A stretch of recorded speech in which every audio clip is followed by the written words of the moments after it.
2. A prisoner in the castle. I looked up at the high castle walls.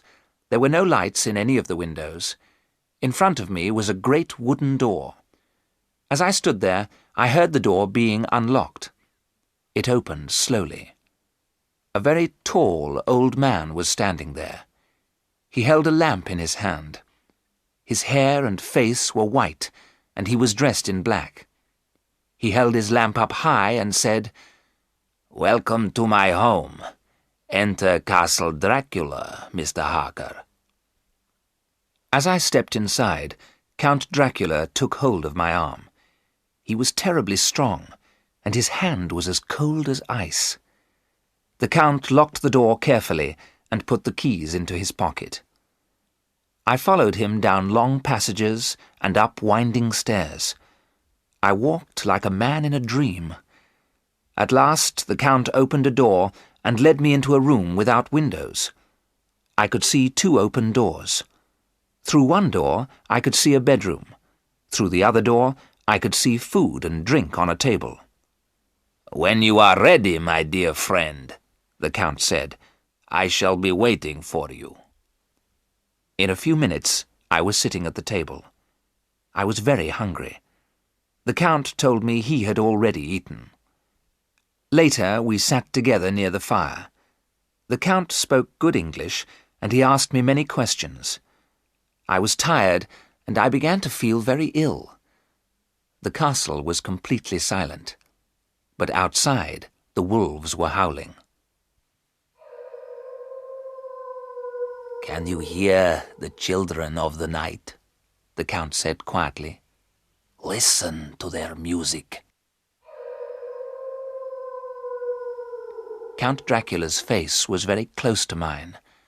The fire made his eyes shine with a red light.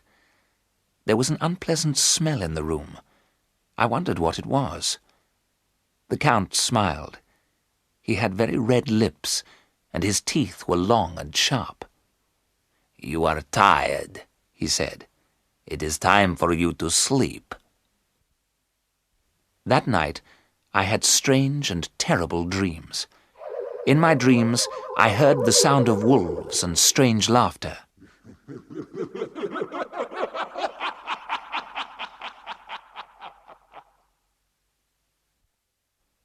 When I woke up, it was late in the morning. There was fresh food in the other room, and a note from the Count on the table. "I have to leave you alone today," I read.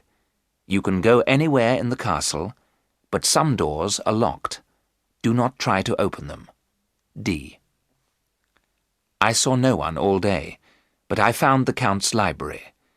It was full of books about England, and I spent the day reading them.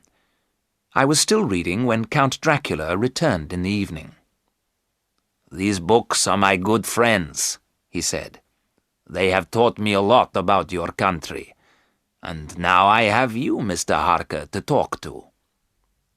"You speak English well, Count," I said. The Count smiled and showed his sharp white teeth. "You must tell me about my new house," he said, "and you have papers for me to sign." I showed Count Dracula the maps and photographs I had brought with me. "The house is about 22 kilometers to the east of London," I told him. "It is large, and parts of it are very old." "Good," said the Count. "I have always lived in an old house. I could not live in a new one." "The gardens have a high wall around them," I went on. "This is a photograph of the chapel. It is the oldest part of the house." "So I shall be near the tombs of the dead," said Count Dracula quietly. He held the photograph in his hand. For the first time I noticed his long, pointed nails. The Count went on talking all night long. Once I must have fallen asleep. I sat up suddenly. Count Dracula was leaning over me. His breath had a terrible smell. What did it remind me of? As I opened my eyes, he turned away. "Well, my friend," said Dracula, "we have been talking all night. You are tired. Go to bed and sleep." but I did not sleep well. My mind was troubled. Once more, I had terrible dreams. It was very early when I woke up. I decided to dress and shave. I looked round my bedroom. To my surprise, there was no mirror. Fortunately, I had brought a small shaving mirror with me. I hung it by the window and began to shave. "Good morning, my friend," said a voice behind me. I was so surprised that my razor slipped, and I cut myself. I turned. There stood Count Dracula. He had come up behind me. Why had I not seen his face in my mirror? The Count saw the blood on my face. He made a strange sound, and his hands moved towards my throat. His eyes shone with red fire. Then his hands touched the cross around my neck, and the fire in his eyes disappeared. "Take care," he said. "It is dangerous to cut yourself in Castle Dracula, and this mirror is not needed here." As he spoke, he threw my mirror out of the open window. It broke on the stones far below. The Count turned and left the room. When I went to have my breakfast, he had gone. I was by myself once again. I was very restless. I spent the day looking round the castle.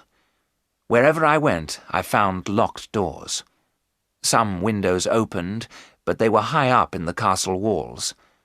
The ground was hundreds of meters below. There was no way out of the castle. Except for Count Dracula, I was completely alone. Was I a prisoner in this strange and terrible place?